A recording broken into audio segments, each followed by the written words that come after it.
매일 성경과 함께하는 오늘의 큐티 시간입니다.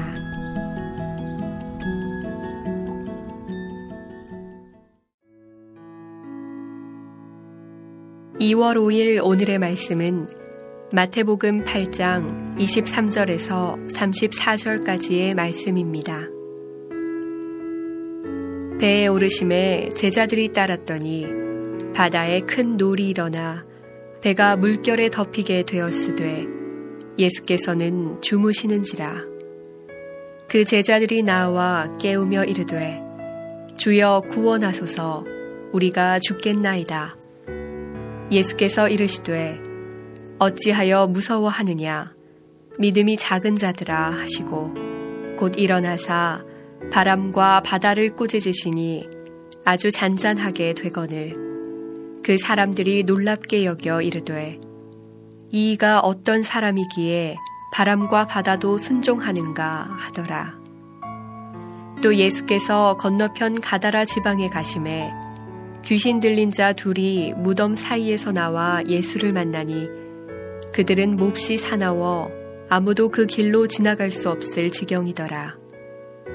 이에 그들이 소리질러 이르되 하나님의 아들이여, 우리가 당신과 무슨 상관이 있나이까? 때가 이르기 전에 우리를 괴롭게 하려고 여기 오셨나이까? 하더니 마침 멀리서 많은 돼지떼가 먹고 있는지라. 귀신들이 예수께 간구하여 이르되 만일 우리를 쫓아내시려면 돼지떼에 들여보내 주소서 하니 그들에게 가라 하시니 귀신들이 나와서 돼지에게로 들어가는지라. 온 떼가 비탈로 내리다라 바다에 들어가서 물에서 몰사하거늘 치던 자들이 달아나 시내에 들어가 이 모든 일과 귀신 들린 자의 일을 고하니 온 시내가 예수를 만나려고 나가서 보고 그 지방에서 떠나시기를 간구하더라.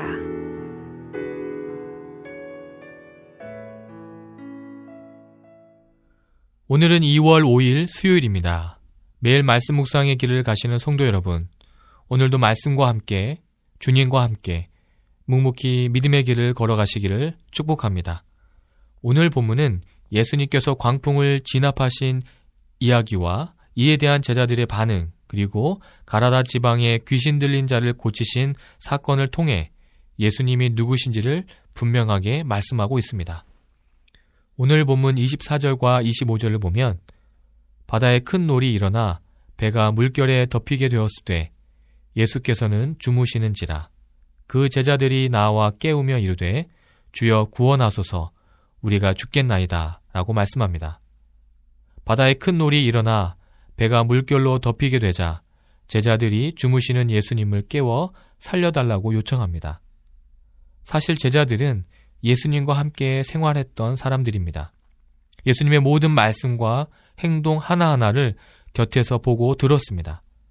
자신들보다 예수님을 더 잘 아는 사람은 없을 것이라고 생각했을 것입니다. 그런데 예수님과 제자들이 탄 배가 큰 바람과 파도를 만나자 제자들은 어쩔 줄 몰라 합니다. 그런 상황에서 편하게 주무시는 예수님을 책망하듯 깨우면서 도와달라고 요청하고 있습니다. 예수님께 도움을 요청하지만 제자들은 두려워하고 있습니다. 예수님이 이러한 상황에서 자신들에게 도움이 될 수 있을 것이라고 생각했겠지만 온 만물을 주관하시는 분임을 몰랐던 것입니다. 오늘 본문 26절을 보면 예수께서 이르시되 어찌하여 무서워하느냐, 믿음이 작은 자들아 하시고 곧 일어나사 바람과 바다를 꾸짖으시니 아주 잔잔하게 되거늘 이라고 말씀합니다. 예수님은 제자들에게 믿음이 작은 자들이라고 책망하십니다. 그리고서는 바다를 꾸짖어 잠잠케 하십니다. 예수님께서는 살려달라고 요청하는 제자들에게 왜 믿음이 작은 자들이라고 책망하셨을까요?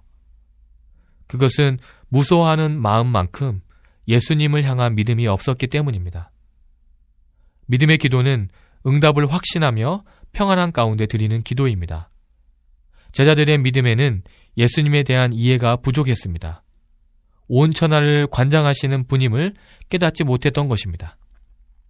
오늘 본문 28절과 29절을 보면 또 예수께서 건너편 가라다 지방에 가심에 귀신 들린 자 둘이 무덤 사이에서 나와 예수를 만나니 그들은 몹시 사나워 아무도 그 길로 지나갈 수 없을 지경이더라. 이에 그들이 소리질러 이르되 하나님의 아들이여 우리가 당신과 무슨 상관이 있나이까? 때가 이르기 전에 우리를 괴롭게 하려고 여기 오셨나이까? 하더니 라고 말씀합니다. 무덤 사이에서 살던 두 사람이 귀신에 사로잡혀 있었습니다. 그런데 그 귀신들은 예수님이 누구신지 제자들보다 더 잘 알고 있었습니다. 예수님을 보자마자 하나님의 아들이라고 부릅니다. 예수님이 왜 이 땅에 오셨는지, 얼마나 능력이 크신지도 잘 알고 있었습니다. 그래서 때가 이르기 전에 우리를 괴롭게 하려고 여기 오셨나이까? 라고 말하고 있습니다.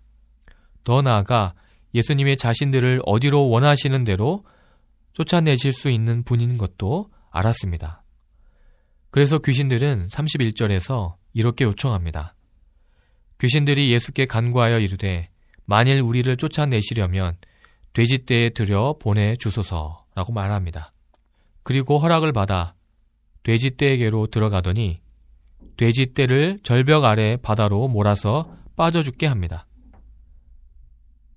귀신들은 돼지떼를 죽게 함으로 돼지 주인과 예수님을 갈라놓으려고 했습니다. 귀신들은 예수님을 잘 알았지만 순종하지 않았고 도리어 권위를 인정하는 척하면서 속이려고 했습니다. 귀신들의 믿음은 거짓 믿음인 것입니다. 예수님에 의해 귀신 들린 자에게서 귀신이 나간 일과 돼지떼가 바다에 빠져 죽은 일을 듣고 그 지방 사람들은 어떻게 반응합니까? 34절을 보면 온 시내가 예수를 만나려고 나가서 보고 그 지방에서 떠나시기를 간구하더라 라고 말씀합니다. 귀신을 쫓아내신 예수님을 영접하는 것이 아니라 떠나달라고 요청합니다. 두 사람이 온전해진 것보다 돼지떼를 잃어 손해를 본 것이 더 마음이 상한 것입니다. 예수님께서 계시면 또 어떤 피해가 있을지, 귀신들이 어떤 일로 괴롭힐지 몰라서 겁이 났던 것입니다. 자신의 이익 때문에 영원한 복을 주러 오신 예수님을 내쫓은 것입니다. 나는 예수님을 어떻게 알고 어떤 대접을 하고 있습니까? 기도하겠습니다. 하나님 아버지, 예수님께서 온 천하를 주관하시는 분이라는 큰 믿음을 갖게 하여 주시옵소서. 그래서 내 삶의 풍랑에 작은 믿음으로 반응하지 않게 하여 주시옵소서. 예수님을 고백하고 순종하지 않는 것은 쓸모없는 믿음이라는 것을 깨닫게 하여 주심에 감사드립니다. 내 믿음이 내 이익 앞에 사라지지 않게 순종의 열매를 맺게 도와주시옵소서. 예수님의 이름으로 기도드립니다. 아멘.